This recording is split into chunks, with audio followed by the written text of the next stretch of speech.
Welcome. I'm E.G. Marshall. The future arrives like an unwelcome guest. How true. And whatever we may say about it in public, who really wants to see the future? For so many of us, the future will remind us of promises we cannot keep and of obligations we cannot pay. Of course, if we had been wise, we could have prepared and provided for the future. But how could we have been wise? We're only human. But, General, the world simply cannot exist without Selco. That's true. Do you know how much we have left? Why, I would think enough to last perhaps 15 years. Captain, we only have enough Selco to last 15 days. 15 days? Yes, Captain. In 15 days, the world must come to an end.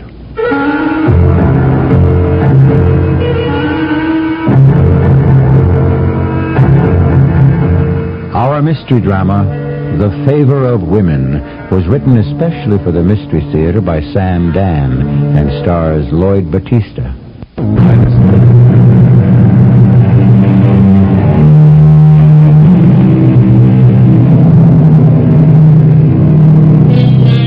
All of us are in agreement, in theory anyhow. We all believe that the world will come to an end one day, for various reasons. And before it happens, there will be warnings, various signs, omens, portents. And you can be sure most of us will disregard them. We are probably disregarding them even now. One fine day, when no one expects it, when everybody's going about his business, suddenly, before we even have a chance to understand what's happening to us and our world, there simply won't be an us or a world. There will be what there was before. Nothing. Freeholders, this is Astro Service Lieutenant Janet. We are now poised some 2 million miles above the planet Daria, waiting to qualify for space drive. Our destination is the planet Earth, located in Universe 9. Now I'd like to present our commander, Wing Admiral Astro Redfern. Thank you, Lieutenant. Freeholders, welcome aboard our intergalactic space liner. Earth time is now 1900 hours. The Earth year is 3978. I have a blue light. Freeholders, at this time, the service lieutenants will make sure that each of you is qualified for space drive. Please cooperate. Answer all questions and follow every instruction, and you will reach Earth alive and well. Thank you. Good morning, Freeholder. Is Victor your name? Yes, Lieutenant. This is space drive qualification. Oh, I know the drill, Lieutenant. You can skip the details. I'm sure you do, and I wish I could. Regulations, huh? Well, let's just burn through it. You are about to undergo space drive, the most violent and traumatic experience known to man. Space drive disconnects the person from his present point in time and space and reconnects him with another. Signify understanding. I understand. Space drive is a passage from one dimension into another. Since none of the human organs or tissues could withstand the immeasurably violent traumatic forces, all life activity must be supported. Signify understanding. I understand. Therefore, you agree to turn over your human life functions to the central life source system, which will then bypass and take over the basic activities of your own organs. CLSS will breathe for you, pump blood for you, etc., etc. Signify agreement. I agree. Check out pulse, respiration, blood pressure, heartbeat. I do pass the test, Lieutenant. Top of the class. Service lieutenants, signify completion of space drive qualification. I need 4 red lights. Thank you. I now have red lights. I am now reporting completion of SDQ to Central. I am now cleared for transcendental passage through space. We are now 100 million light years from the planet Earth. Our exact travel time through space drive shall be 4 minutes and 10 seconds. What? What was that, Admiral? I said 4 minutes, 10 seconds. 4 minutes, 10 seconds. That's twice as long as normal. These are the new regulations. What new regulations? They've been published and broadcast for the past 5 years. I admit nobody has paid any attention to them, but they go into effect today, and it's the law. We must conserve energy. Well, conserve it someplace else. Show a sense of proportion. 4 minutes and 10 seconds to travel 100 million light years isn't all that bad. Where are we? Back in the Dark Ages? Please realize it requires exactly 1 gram of Selco to negotiate this trip from Daria to Earth at the speed of 2 minutes 5 seconds. By doubling the time, we save half the Selco. It's a disgrace. I protest doubling the time of the journey. It's twice as much trauma. Excuse me. I have the yellow light. We are number 1 in line for space drive. We'll have the daylights knocked out of us. I'm standing by. Everyone, take a deep breath.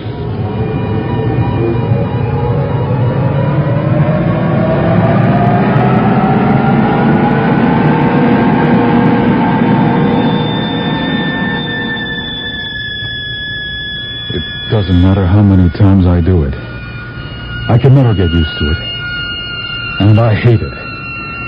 It's like you're living outside your body and someone else is breathing and pumping blood for you.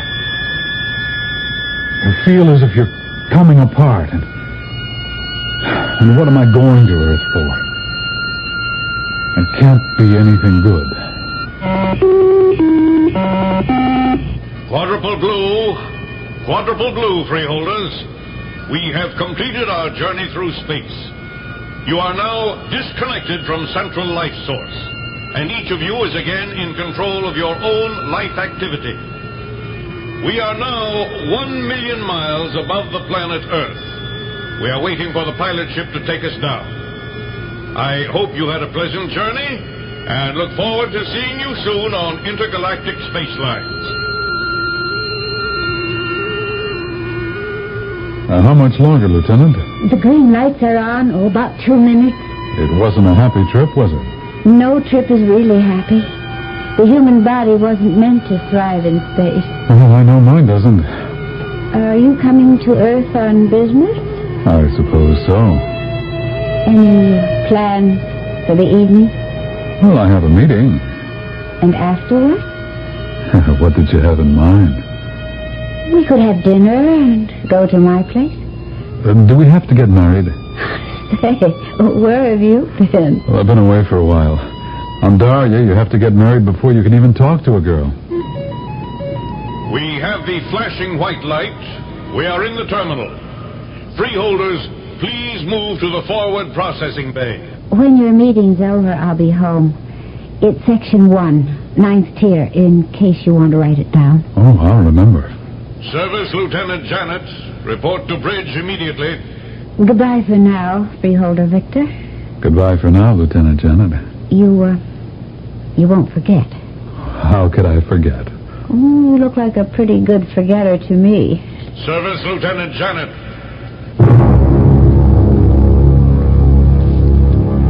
Sorry to break up your little tete-a-tete, Lieutenant, but we're alerted. Alerted? Why? For what? For how long? I don't know. Commander, this isn't a joke, please. Look at the order screen. See the red star? And whose names are on it? What, just you and me. What about the rest of the crew? It's probably a VIP trip. But I've got a date.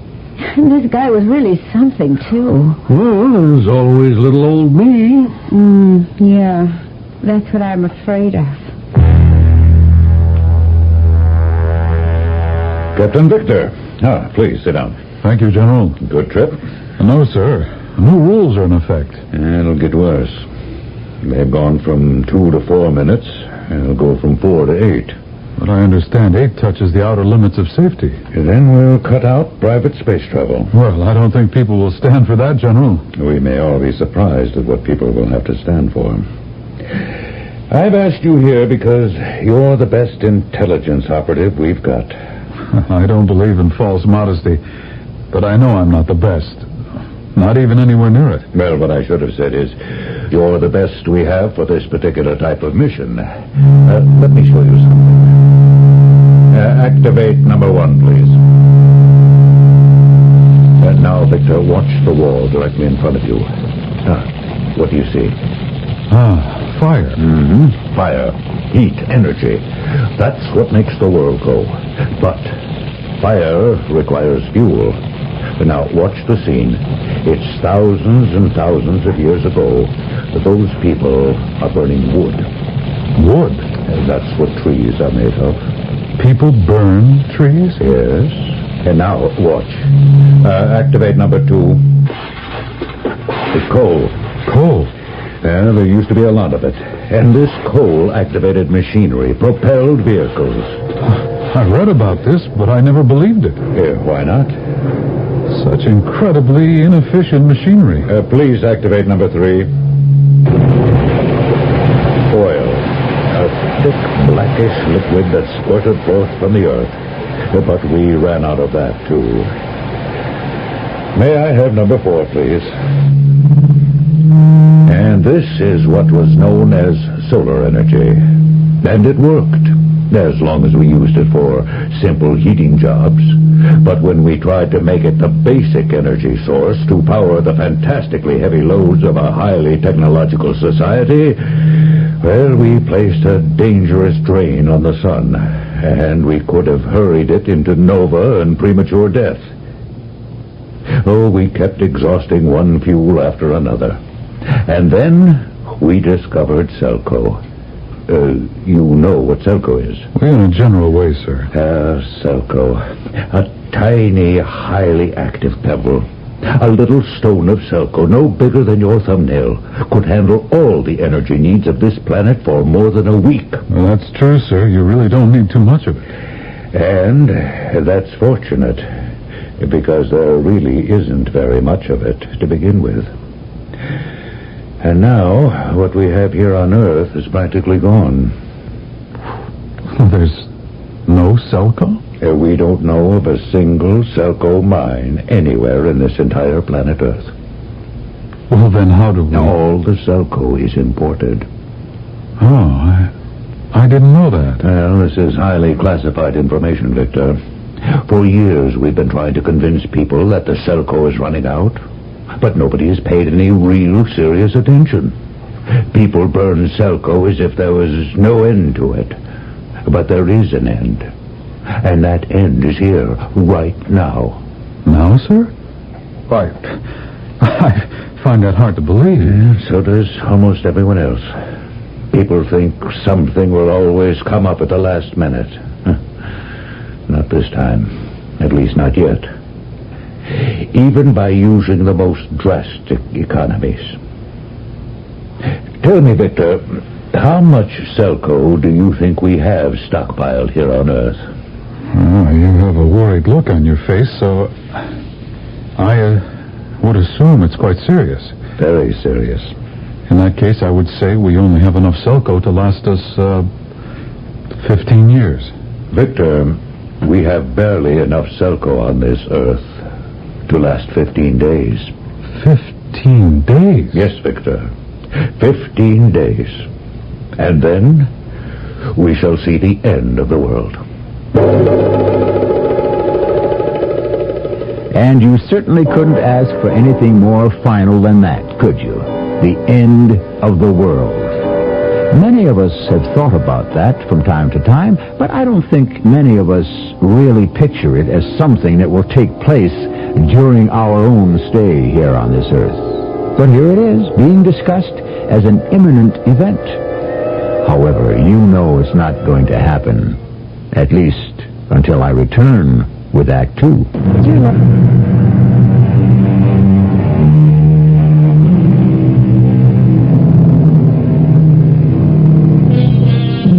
You hear about it, you read about it. An old beggar dies on the street or in some mean little furnished room or perhaps a charity bed in a city hospital, and someone looks at this poor, down-and-out derelict and says, "Oh, I recognize him. He used to be fabulously wealthy, but he spent everything, squandered his fortune." Well, you consider such a man, and you may ask, what did he die of? And the answer is, he died of poverty. As it is with people, so it must be with planets. The world will come to an end in 15 days, General? That's why I sent for you, Captain Victor. Me? Well, what can I do about it? You can save the world. For a while, anyway. A year, possibly 2, maybe 3. And during that time, we can try to find another source of energy. I told you, we now import all of our Selco. Yes, sir. We get it from a planet called Arana. Oh, I never heard of it, General. Well, neither did most people. It's wild, barbaric, very primitive. And that's a very ironic joke. Why, sir? Well, thousands of years ago, people used a substance called oil. Yes?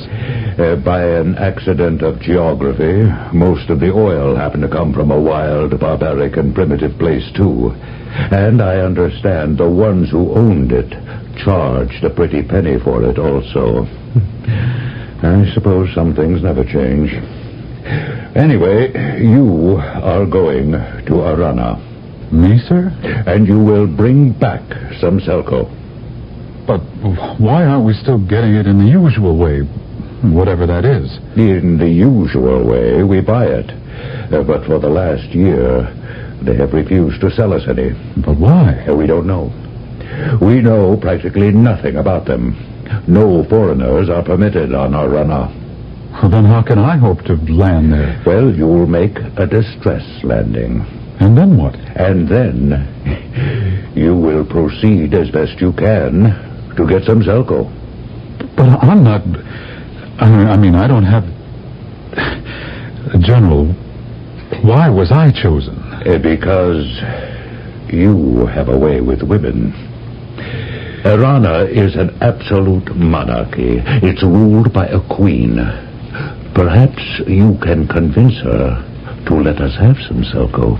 I appreciate your confidence in me, but... Well, then you must realize how desperate we are, and to what means we've been reduced.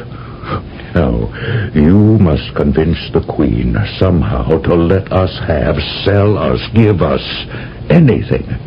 A few £100. It'll provide us breathing space and time. We need time. Are you telling me that the fate of the world depends on my making this Queen of Arana fall in love with me? Yes, I am, Captain Victor. Here are 2 sealed envelopes. Deliver this one to the Admiral aboard the Christopher Columbus at the space terminal, and open the second when you complete space drive. This had to be a dream. About the Selco and the fate of the world, and the fatal fascination I held for women. It's true I'd always been lucky. But was the General serious? Besides, I had this date with... Oh, hold it. She was with the Christopher Columbus where I had to report. Well, I handed the Admiral his letter, and he began to read it. It looks as if we're going to have a date after all, Freeholder. Is that a fact? He's no freeholder, Lieutenant. He's a member of the Secret Service. Say, is that true? Yes, but it's nothing to be alarmed about. Secret Service? What does this say? We're to land on Arana? Why, we'll never get permission. Well, land without it. They'll blow us up. That's the chance we'll have to take. Nobody told me this was a hazard mission. Not just hazard. Class 1 hazard. That's suicide. Aren't you happy to have this opportunity to save the world? I'm overjoyed. As commander of this mission, I order you to set your course for Arana and prepare for space drive qualification. Anyway, it was a relief to be able to talk and act like a Secret Service commando. They both had gray looks on their faces. Why not? What did the average citizen and freeholder know about danger or even discomfort? How beautiful life was for the freeholder. who was always being shielded from harsh reality by the Secret Service. But they had to follow orders. And we headed for Arana.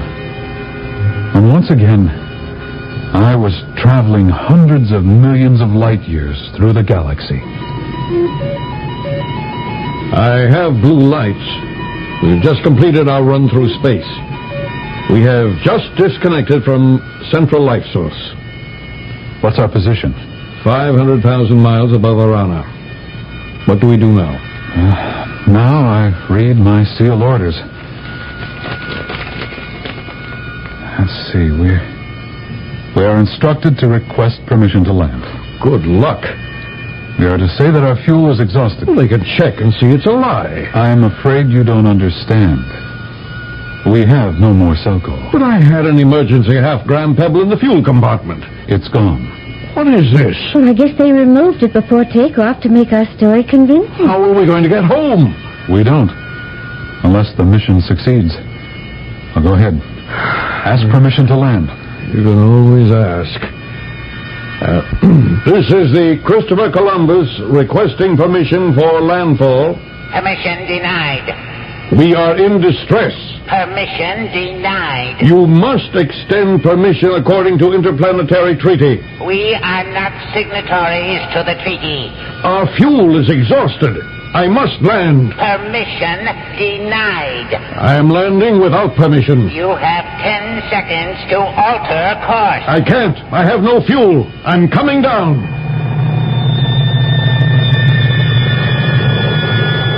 Even if they didn't blast us out of the sky, what would they do to us?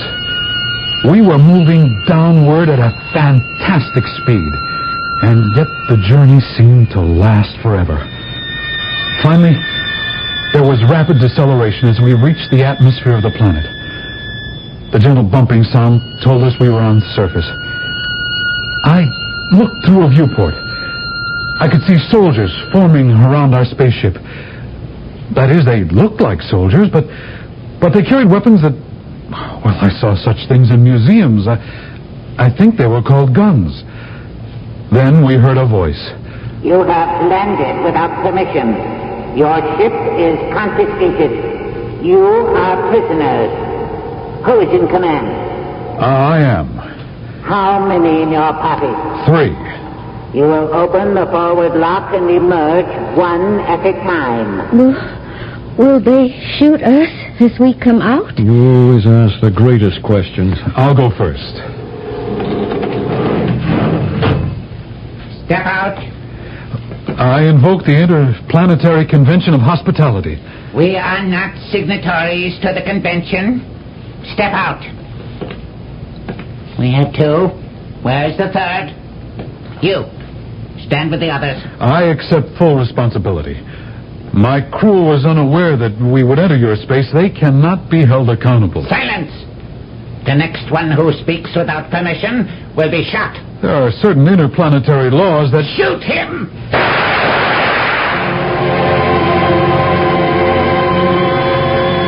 There was a great explosion in my chest and a tremendous flare of light in my brain. And then I didn't see anything. I didn't hear anything, feel anything, or even know anything. There was cold, just a feeling of cold against my chest. And then I became aware of a voice. Open your eyes. You're alive.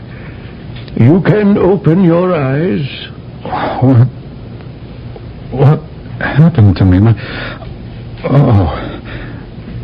chest.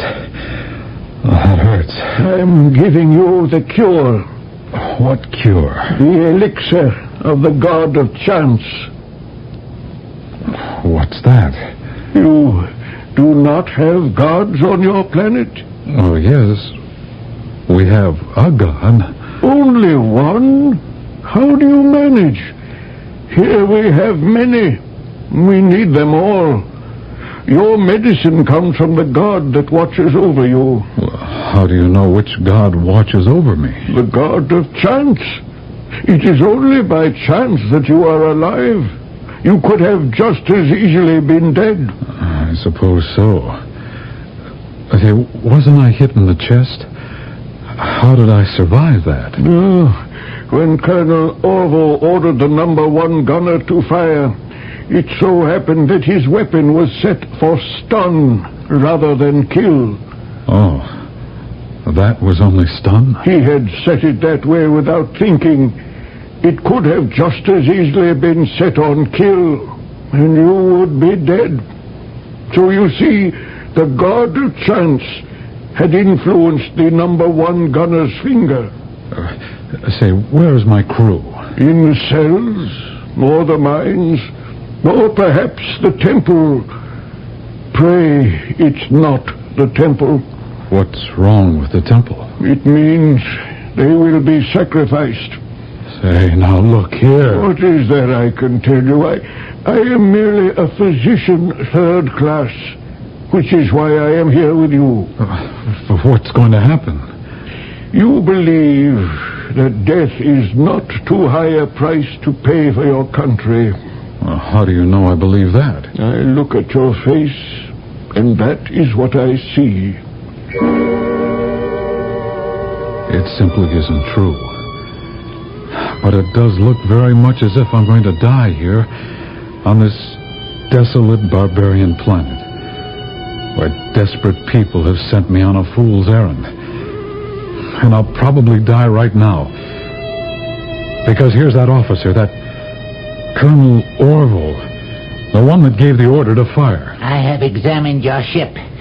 You are from Earth. Yes. Your ship can carry 40 passengers and a crew of 8. Why are there only 3 of you? Oh, well, this was merely a repair cruise. How does it happen you did not have sufficient Selco? We made a navigational error, but it was an accident. It was also an invasion. You must pay the price. I demand a trial. A trial? Any accused person may demand a trial. This is part of the Interplanetary Human Rights Concordant. We are not signatories to the Concordant. You and your crew shall be taken to the temple to be sacrificed at the festival of all the gods. Ask for the audience with Her Majesty. What are you saying, physician? I am advising him of his rights. He cannot acceptably be sacrificed if he has not been advised of his privilege. Why are you interfering, physician? By law, I must tell him his rights. Otherwise, I can be guilty of allowing a polluted ceremony. I hope your motive is sincere. I hate foreigners as much as anybody. More. You have the right to ask for an audience with the Queen. Do you wish to exercise it? What have I got to lose?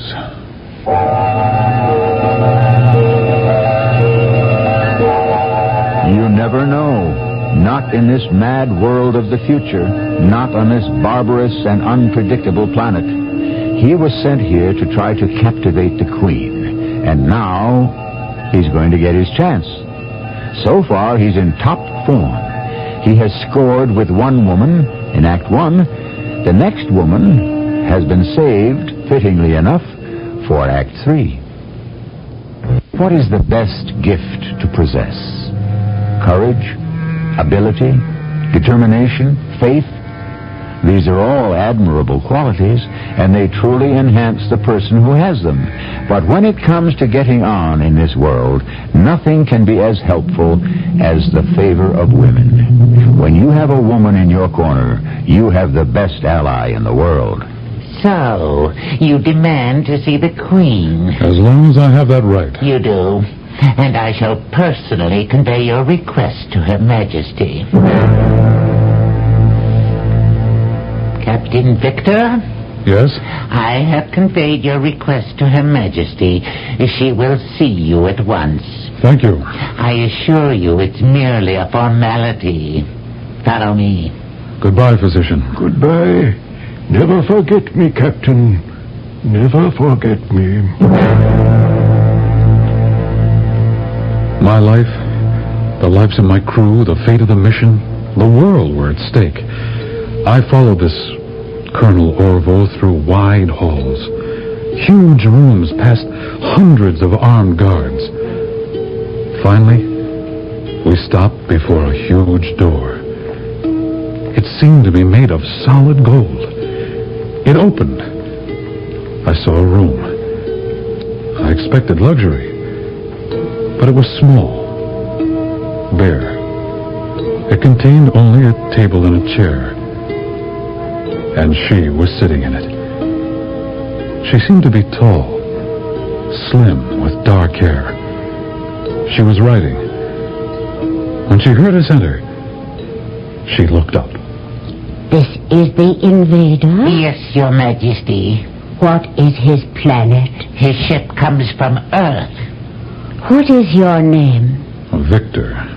I am Lura, Queen of Arana, by the grace of all the gods.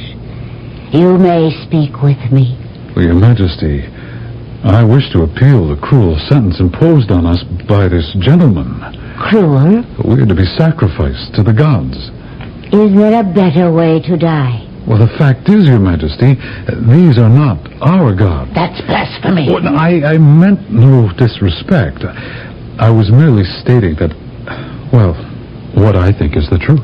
We cannot punish him for that, Colonel Orval. He is, after all, standing on the stone of verity. Look down at your feet, Victor. See the stone? The stone? It was placed here by the gods, and all who stand on it will speak the truth. Now then, Victor, you have told Colonel Orval that you and your crew were on a repair cruise when you ran out of fuel. Is that true? Well, answer Her Majesty. There is no need for that, Colonel. The stone of verity will make him speak. Have you told the truth, Victor? No. I knew it. Why then are you here? I've come to persuade Your Majesty to let us have some Selco. On the behalf of your government? Yes. Surely your government must be aware that we have decided to ban all shipments of Selco from Arana. True, Your Majesty, but we don't understand why. I appeal to Your Majesty. Selco must indeed be something magical. It's the magic with which we run the world. We ask you for just a little bit. No, nothing, never. Well, surely your gods would be happy to know that they make such great things possible all over the galaxy. Your Majesty, must we listen to more of this sacrilege? Permit me to take him to the temple now. Leave him here. Your Majesty? I will speak to him alone. But Your Majesty... Leave us. Yes, Your Majesty. I am sorry I cannot offer you a chair. No one is permitted to be seated in my holy presence. Oh, I understand. I am curious. Very curious indeed. You said you have come here to persuade me, somehow, to let you have some Selco. Well, yes, Your Majesty. I admit I'm curious. What does somehow mean? Well, I would use any means at all, Your Majesty. What means are at your disposal. Remember, you are standing on the stone of verity. Is there such a stone, Your Majesty? There is, if you believe it. Have you been telling the truth so far? Yes, but I'm not sure it's because of the stone. How would you hope to convince me? Well, since we're dealing with truth, I had hoped to smile at you. Oh, yes. I knew that. I could tell the moment you walked into the room. However, you should have had more information about me. Well, back on Earth, we know very little about this planet. How unfortunate. I am not only the absolute Empress, I am also the highest priestess. I am therefore dedicated to the single state. Oh, others in my position, I am sure, may have had furtive little flings, but the risk is too great, and the punishment too severe. What's that? Nothing. Well, the walls, they're shaking. It's an earth tremor. Your Majesty, how long have they been going on? Does it matter? Well, it may. Oh, for the last year, perhaps. I thought so. What does that mean? For the past year or two, you've stopped all exports of Selco from this planet, true? Yes. You're getting all this turbulence because you have too much Selco. Too much Selco? Of course. It's an active substance. It keeps forming because of the volatile nature of the core of your planet. Now, you must get rid of it to establish some sort of stability. I never heard of such a theory. Theory? But this is fact. As long as you kept exporting Selco, you achieved a balance of forces. You weren't doing the other planets a favor, you were saving yourselves. I can't believe that. How long have you been exporting Selco? Thousands of years. Well, consult your history. Before the time of export, wasn't this planet rocked by earthquakes? I don't know. Well, all you have to do is check your history. Go ahead. I cannot. Why not? Are you afraid? We have no written history. Oh, yes. And that's another thing. Here you are, on this primitive, barbaric, savage, superstitious planet. How dare you? I myself will hold the sacrificial knife at the altar. Listen, Laura. You call me Laura? Why not? It's your name, isn't it? Look at you. Your hair. It's the way women wear it on Earth. Your gown. I mean, it's very simple. Oh, but the way it fits, the way it seems to enhance you, it seems to be part of you. That's the way women dress on Earth. What are you trying to tell me? You have tastes and ideas and things you want to do and be. But none of it can happen here, not in this terrible backwater. You are talking about my planet. I came here on what I thought was a hopeless mission. Putting it plainly, I was to seduce the Queen and coax her into letting us have some Selco. You dare to tell me this? But what do I find here? A bored, nervous, unhappy Queen, out of place where she is, scared that her planet will blow up on her. That isn't true. I've come here to beg for a few pounds of Selco. But you're the one who's really in trouble. All right. All right, Your Majesty. These are my terms. Your terms? Yes. I will help you escape from here. Escape? Oh, all right. Don't escape. Stay here. Stay here. Where no woman knows what style is and no man demands it. Stay here where there are no books, places to go, things to do, except participate in some ceremonies you don't even believe in. You go too far. I said I would give you my terms. All right. First, load my ship with at least a ton of Selco. What are you saying? Then kill this Colonel Orville. Kill Orville? Or throw him in jail. He's an evil man. Nothing but trouble. He's a fanatic. Get him out of the way. And then release my crew. Say you want to visit or inspect my ship. Make up a reason. Once you're on board, we're off. I see. Oh, you haven't seen anything yet. We'll deliver this ton of Selco to Earth. It's yours. They'll buy it from you. You'll become the richest woman in the world. You'll become a queen on Earth. Not the same kind of queen you are here, but a queen who has fun and enjoys life. Now, there you are. That's it. You can't get a better deal anywhere or from anybody. Take it or leave it. What do you say? What do I say? God! Take him to the victim room of the temple and hold him there with his two companions.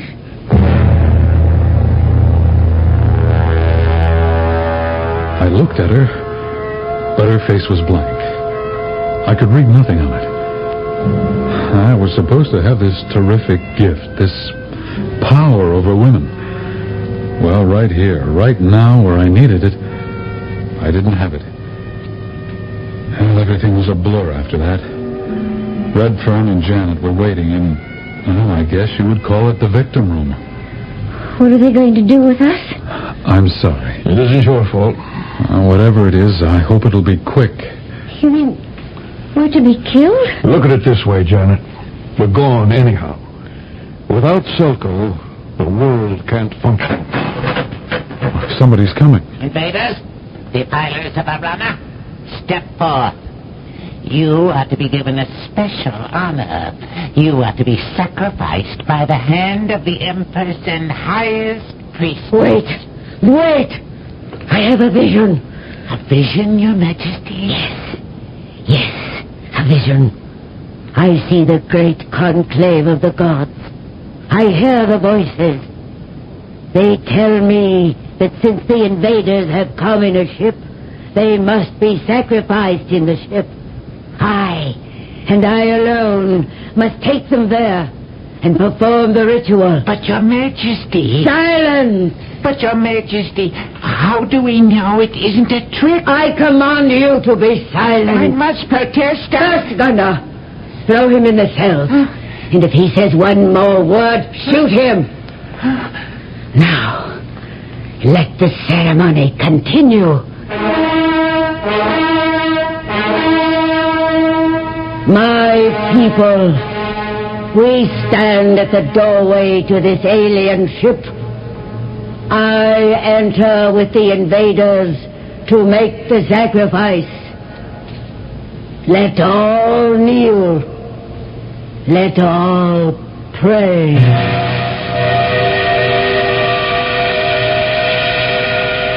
Why did you scare us like that? I needed time to load the Selco. Is it all aboard? Can't you feel it? The place is live with it. Oh, Your Majesty, you are now going to be a queen on Earth. Think you'll enjoy it more? I'm sure. After all, I have the prospects of having a king. That's right. For a little while, 10, 15, 20 years, unless, of course, they learned how to conserve and preserve. But did they? Who knows? It's always a race. We're always running out of something. And right now, we're running out of time. But I shall return shortly.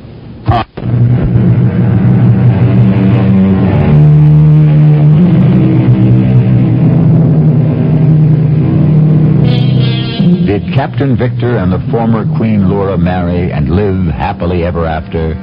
I don't know. I don't know if all those thousands of years in the future, people married in the sense that we do. I don't know what living happily ever after means either. I do know that we have discussed two things in our little morality play. A, waste not, want not. B, a man who can get a smile out of a woman can generally get anything he wants from anyone else.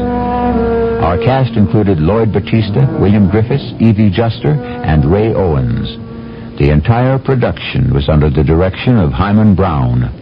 This is E.G. Marshall inviting you to return to our Mystery Theater for another adventure in the macabre. Until next time, pleasant